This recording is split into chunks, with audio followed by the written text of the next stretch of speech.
Welcome back to the House of Faith in Fashion. We often wear filters and other methods on all of our photographs and makeup on our skin, and we try and enhance what we already have. So why not do that with your wardrobe? Why not do that with your closet? Meaning, enhance what's already in the closet. So get ready to revamp your wardrobe with the best in the business. Visiting me now is activist and refashion designer extraordinaire, according to Vogue. Please welcome the CEO of Converted Closet, Kate McGuire. Good to see you, Kate. Hello, Toby. Hello, darling. We talk all the time, so I need the audiences to know that, we talk all the time anyway. So now I get to talk to you on camera, as opposed to just having a normal conversation over the phone. But look at what I'm wearing. I'm wearing Converted Closet. You know what I found? So kind to send to me with my wonderful pink chofa earrings, but it's going to, I don't even know what to say. This is like Barbie gone converted. They need to do a Converted Closet Barbie. Oh, that's the next thing we should work on, right? I could have costumed that entire film. Honestly, I know. So you started Converted Closet in 2016 to display your refashion designs and has been featured in fashion magazines like I said, Vogue, Glamour, I don't even know, all over the world, inspiring thousands of people to take their neglected garments and bring them to life, like a resurrection. So where did you first discover this talent of being who you are? I always loved magazines that came through with news. Like we used to get the Sunday newspapers and they'd have with these fashion magazines attached and I'd be straight in there. And I just always loved the editorial pieces. And of course, the clothes that they choose are slightly out there, aren't they? I mean, they want to be dramatic and you see a lot of runway. And I just thought, oh, I'm not seeing runway in my local shops. But I want it. And obviously, it's like a million miles away. I lived in Winchester in the UK, which it's not like the fashion runway of the world, put it that way. Mm-hmm. And so I just thought, well, let's just tweak what I've got and just make it more interesting. It wasn't necessarily copying what I was seeing, but I started with my parents' closets, particularly my dad's, because quite a few kind of oversized things. And I would just tweak them a bit. I think actually there is a fine line between doing this and restyling, which I think we would talk about in a little bit. But you can style things to a point. Converting them is where you just sort of take it one step further. So really, I just wanted to take it one step further, and I started doing it with everything because why not? And I thought everyone was doing it, to be honest. Like, why wouldn't you? Well, you seem to be the kind of person that always wants to take things one step further. But you started as as a headhunter. How did you transition into taking this on as a career? That's interesting, isn't it? I actually met my husband at JP Morgan. Well, then maybe that's it, because you had to, maybe that's what God planned for you. You couldn't meet your husband in a closet. At JP Morgan, the corporate finance floors serve as a fantastic runway, right? I've got a massive room. You got to walk up and down. So there was a real degree of fun in that for me. And I would I remember, I'm looking back thinking, God, did I really do that? But I do vividly remember thinking, oh, I'm going to do a sort of Evita look today.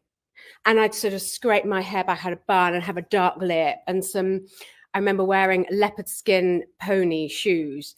And, it was on the right side of corporate. I was wearing a suit. It would be immaculate, but there'd be a sort of drama to it.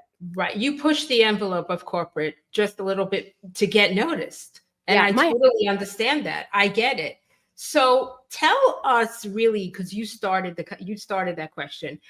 What's the difference between conversion and restyling? I know the difference, but explain to my audience what's the difference. When you restyle something, and I think it's really important to actually advocate restyling, because it's important that we all wear what we've got as much as we can for the planet. Yes. And so restyling is essentially taking something from your closet and thinking, okay, how many different ways can I wear this? And just to give a little bit of a tip, because I think tips are always fun, you would take the piece out of your closet and take a moment, like, okay, I'm going to take like 5 minutes and put it on, and then take other things out of your closet and try them on. Not when you're about to go out somewhere to get ready. Take a little bit of time, try it on back to front, that kind of thing, and wear it with things that you might not. Like put it underneath a dress if you can, things like that.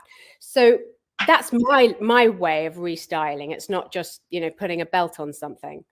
And then the difference is, I think where conversion comes into it, and I call it conversion and converting rather than upcycling, because I believe that the word upcycling was invented during a time when it was more like kind of make, do, and mend. You're bringing things that were kind of over up to a level of being okay. And now we're in a new paradigm. I think converting is more, there's less of a moral judgment on it. Upcycling also implies that there was something down below and you've pulled it up by cycling. Right.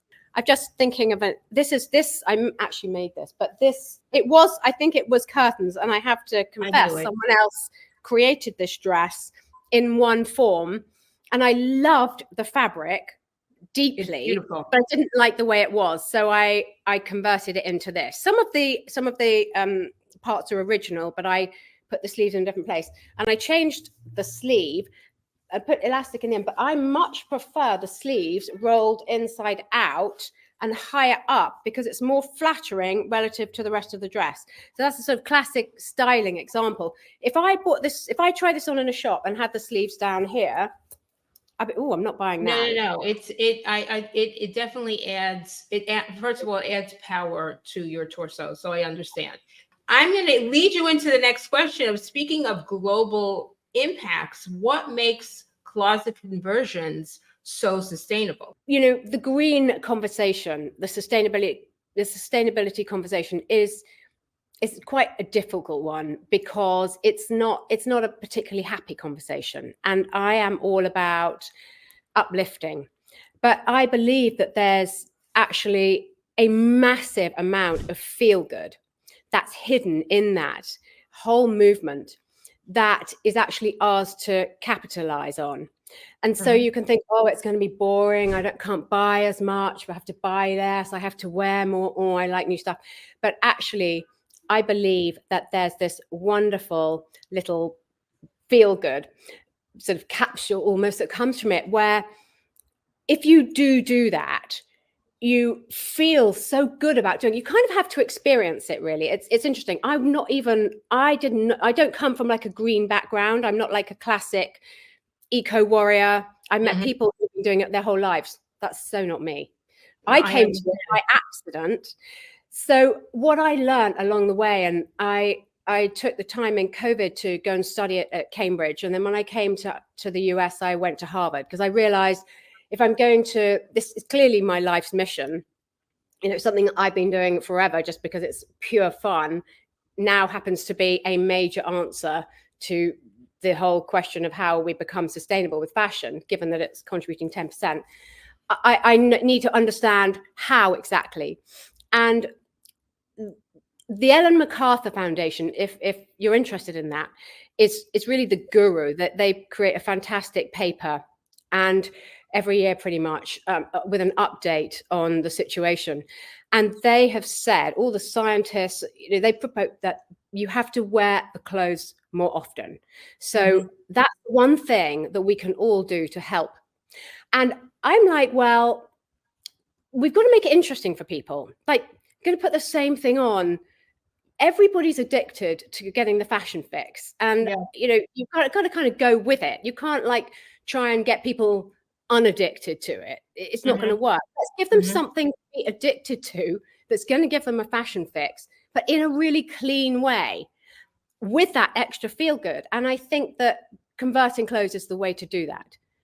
Your activism, your passion and activism, and your love of styling really made it onto the screen. How did you feel about that when you first read that you had that impact?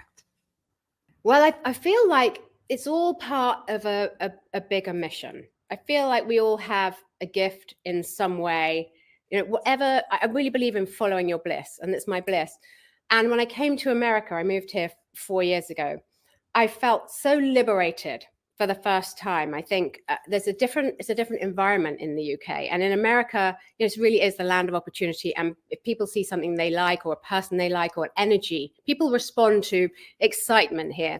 And I'm really excited about this. So it felt like the right thing to do. And I didn't do anything on purpose. I'm holding a mission statement in my head all the time. And really, my heart of hearts, what I would like to do is I want people to understand how exciting it is to convert their clothes. Ultimately, I want to give them the skills to be able to do that for themselves, and the equipment and all of this, because it's so much more fun when you can take control of it yourself. So it's really, I want to sort of teach people to fish, really, rather than giving them clothes. And really, there's an even more spiritual reason for it. And I think, clothes are our second skin. And I think that there's this incredible joy that comes from connecting with yourself creatively. And it's so empowering. It's nothing like it. Like, you think you get a fashion fix when you walk into a shop and you come out with something new. I mean, it doesn't come close to this. So that's my greater mission. And I'm just incredibly grateful to the powers that be, that was part of my journey. And I believe, it's an ongoing journey. And so, because it kind of almost feels like it was given to me universally, or by God, or whatever, it feels like very natural, and I'm just deeply, deeply grateful for it. Can you share some of the fun things ahead with what's going on with Converted Closet and Kate McGuire? Yes, I can. Well, not in detail, because a lot of things are in development, but I feel that I have a show in me. I think you do also. I feel there's something there, and I would love to get celebrities to spend some of their fame currency influencing consumers and lovers of fashion around this subject, and getting them to wear more converted clothes and get more adventurous themselves. It would have a tremendous impact. And I could say, well, we're going to close with this before my 3 rapid questions. If anybody could make that impact, it would be you. And that was probably maybe Carrie Bradshaw was just your entree into something much, much bigger, because I'm a huge fan of yours, aside from being your friend. And I think that what you do is tremendous. And we have a personal project that we're working on, hopefully very, very soon. And I'll keep everybody updated. But before you leave the House of Faith and Fashion, even though you're in both books and you can never actually leave the House of Faith and Fashion, here's your questions. How much faith do you need to be in business? Ooh, I think you need great faith. Yes. Because business is a roller coaster, and it's going to go up and down. And in the challenging times, you need to have God. Right. I like your answer.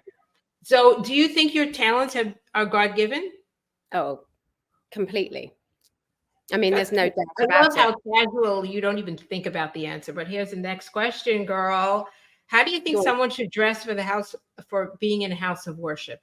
I think it's far more interesting to dress modestly, where you have to be clever about the way you present yourself, than to expose all your flesh. So I would say pile it on, wear as much as you can in a sophisticated way, and you'll nail it.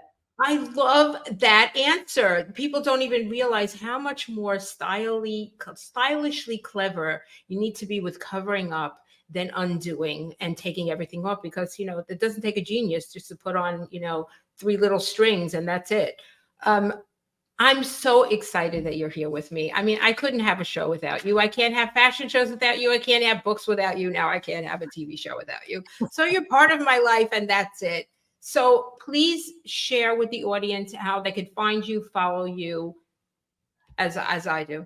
Yeah, well, thank you, Toby. And likewise, you are, it's so wonderful to have you in my corner. I get a lot of support from you, and I'm so grateful. Find me at Converted Closet on Instagram. So it's at Converted Closet. I do a little bit of TikTok. but really, and I have some bits and pieces on my website, some blogs, some few how-tos, but my main channel is Instagram, and you must follow me because we've got some really exciting things coming up. So you must follow this woman. She is incredible. In fact, she does the greatest reels at editing, and it's so fun how she transforms things. You're always welcome here. You're an institution in the House of Faith and Fashion. Don't go far, because when the House of Faith and Fashion returns, I'll be joined by the CEO of the all-natural skincare Gleam Beauty. She is here to discuss some sustainable beauty habits right after these messages.